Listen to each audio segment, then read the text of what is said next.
Hello everyone, welcome to Selenium. Today's topic is dynamic elements. Dynamic elements are elements whose IDs change on every page load. Classes change dynamically, visibility or position changes at runtime.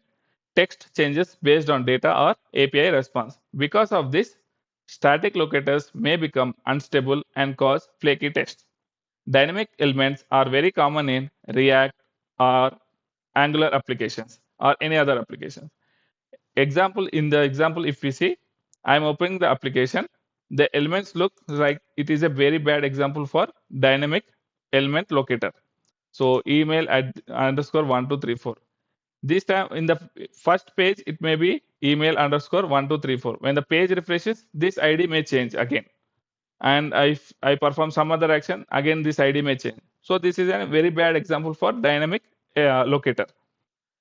So for using stable locators, we should go with other tags which are preferable. And if you see here, I've used partial match and relative XPath. This makes locator stable even when the attributes change. So let me run this sample script and see how it performs. First, it will try to click on the login button and handle dynamic elements using stable locator. So I was able to enter the text. Since I did not enter the passwords, so an error is thrown. So let me recap again. Dynamic elements are the main cause for flaky locators. Never rely on full dynamic IDs. As you can see, here I have commented. We should not use this kind of dynamic IDs.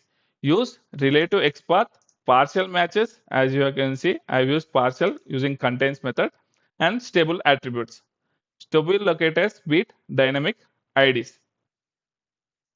I will try to close the application.